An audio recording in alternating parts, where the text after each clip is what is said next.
pouco. Esta é a quarta catequese que nós estamos dando esse ano, falando das verdades da fé, do dogma.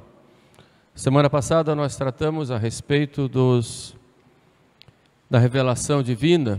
Deus se revelou aos homens e, como fontes da revelação, a Sagrada Escritura e a tradição. E hoje vamos falar um pouquinho a respeito da Sagrada Escritura. Como diz São Jerônimo, ignorar a Sagrada Escritura é ignorar ao próprio Cristo. Toda a Escritura divina, ela é um só livro. E esse livro único é Jesus Cristo. Porque toda a Escritura divina fala de Cristo e toda a Escritura divina se cumpre em Cristo. A Sagrada Escritura é o conjunto de livros inspirados por Deus que encontram a sua plenitude na vinda de nosso Senhor. A nossa religião não é a religião de um livro, mas nós temos um livro. E esse livro tem como tema central a história da salvação. Esta revelação de Deus foi sendo feita aos poucos e foi escrita. É claro que nem tudo o que Deus revelou foi escrito. O próprio São João, um dos escritores sagrados, diz que muitas coisas Jesus fez e ensinou que não estão escritas. Ele diz naquele livro. E que se fossem escritas, no mundo não caberia. O mundo não caberia de tantos livros.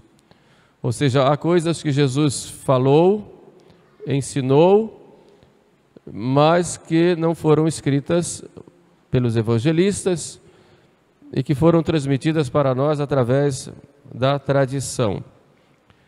Mas o importante é ver que a nossa religião não é religião de um livro, mas nós temos um livro que foi inspirado, que tem por autor o próprio Deus. Nossa Sagrada Escritura, nós sabemos, ela se divide naqueles livros inspirados pelo Espírito Santo, escritos antes de Cristo, que são o Antigo Testamento, são 46 livros, e os livros inspirados depois de Cristo, que são 27 livros. Esses 46 mais 27, 73 livros que compõem a Sagrada Escritura, não foram escritos de uma vez, foram sendo escritos aos poucos, e por inspiração divina, os autores sagrados foram colocando por escrito aquilo que Deus queria, que Deus ia inspirando e revelando. Por isso, quem é o autor da Sagrada Escritura? O Espírito Santo. E nós dizemos no credo da missa, ele quem falou pelos profetas. É claro que a Sagrada Escritura, ela foi inspirada pelo Espírito Santo, foi inspirada pelo próprio Deus, mas foi escrita por homens inspirados. Por isso ela não contém nenhum erro, por ser inspirada por Deus. Mas quando eles foram escrever, colocaram suas características humanas, da cultura da própria época em que viviam, usaram uma língua, e toda língua está inserida numa cultura, inserida em costumes. Por isso, ao estudar a Sagrada Escritura, inspirados pelo Espírito Santo, nós temos que nos reportar ao gênero do livro, como dizia Pio XII, que era preciso se aprofundar no gênero literário de cada livro. Há livro histórico, há livro profético, há livro sapiencial, há livro que são verdadeiros poemas, todos inspirados pelo Espírito Santo, mas no entendimento nós temos que conhecer um pouco o gênero literário do livro e o estilo da época. Porque quando foram escrever, os autores sagrados, inspirados pelo Espírito Santo, colocaram segundo as suas palavras e os seus próprios costumes. Por isso, quem dá a inspiração é o Espírito Santo. E quem interpreta é o Espírito Santo, o verdadeiro intérprete da Sagrada Escritura.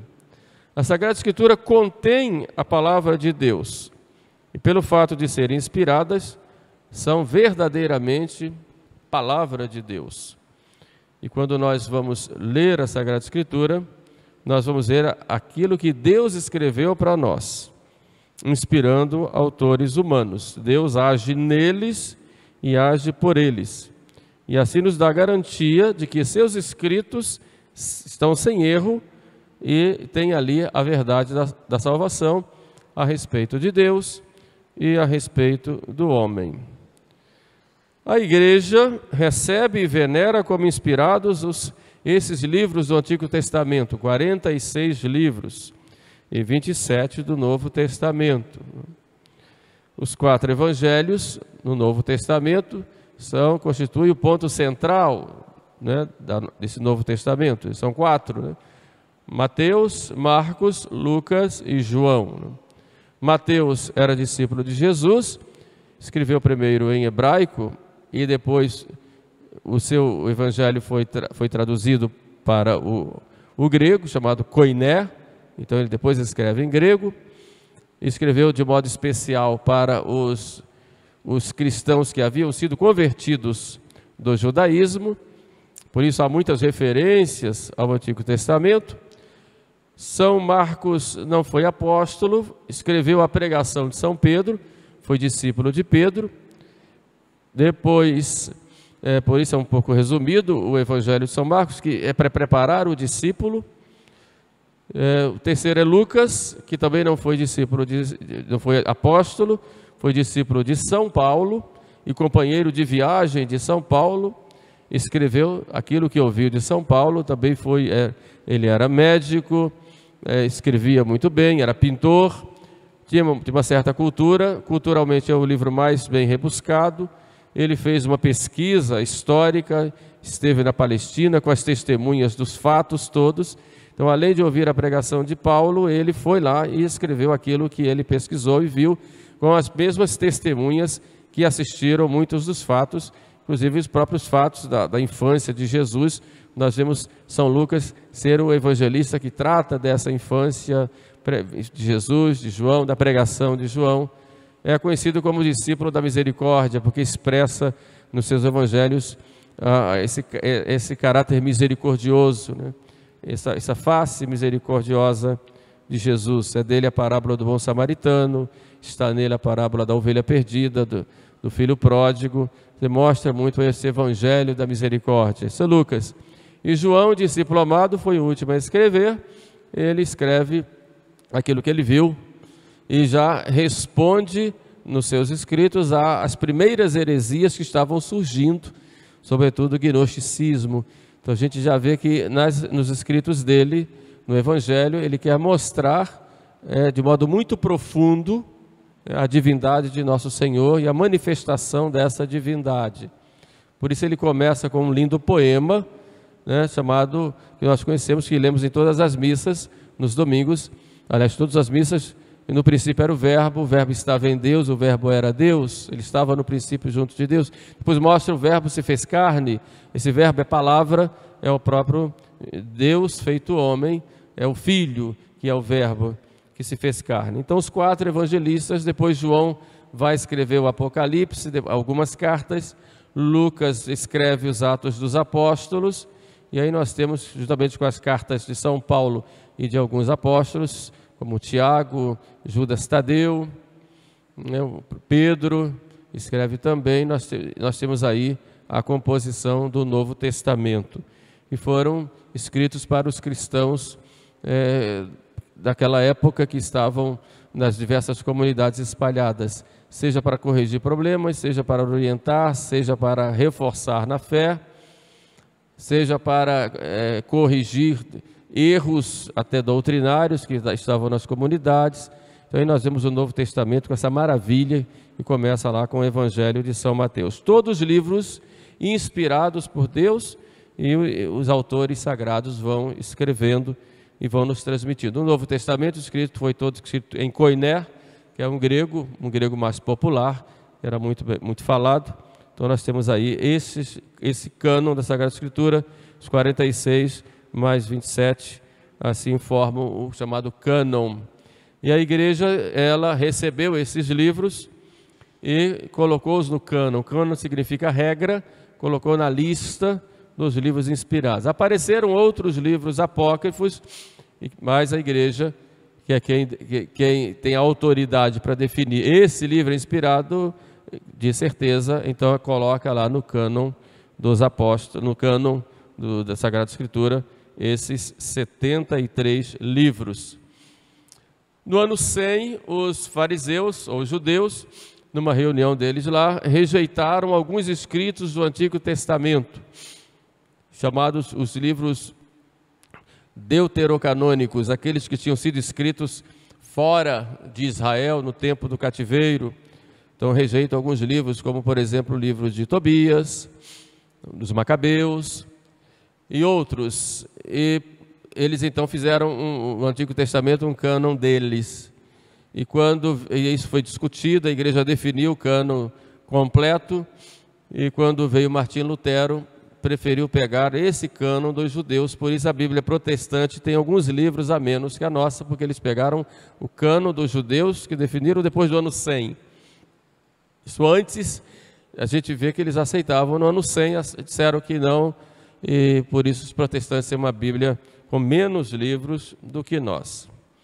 A Sagrada Escritura é um livro, o nome já diz, sagrado, né? Inspirado pelo Espírito Santo, e só o Espírito Santo pode interpretar. E quando o Espírito Santo, como interpreta a Sagrada Escritura? É com a igreja.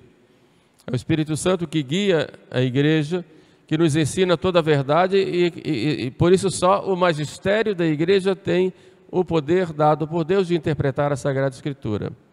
Um dos grandes erros de Martinho Lutero foi exatamente de dizer que toda e qualquer pessoa poderia interpretar a Sagrada Escritura, que o Espírito Santo já ia ali diretamente. E por isso nós vemos essa grande confusão de seitas, porque cada um quer ter a interpretação sua, do seu jeito, dizendo que são intérpretes, né, individuais da Sagrada Escritura. Na verdade, o Espírito Santo interpreta inspirando a igreja através do magistério. A igreja, pois, ela venera a Sagrada Escritura, ama a Sagrada Escritura e deseja que seus filhos conheçam a Sagrada Escritura. Então, todos nós devemos buscar na Sagrada Escritura fonte de nossa inspiração, luzes para os nossos caminhos, mas sempre em união com a igreja e buscando aquelas traduções que são aprovadas pela igreja e trazem a verdadeira interpretação que a igreja nos dá. Então, que Deus nosso Senhor nos dê essa graça de conhecermos a Escritura o suficiente para a nossa santificação. Hoje, graças a Deus, as pessoas podem ter mais acesso, mas devem usar bem, né? Sempre em comunhão com a igreja, sabendo que com a Sagrada Escritura nós estaremos assim iluminados. A igreja vai usar essa palavra para nos iluminar pelo grande amor que a igreja tem pela Sagrada Escritura.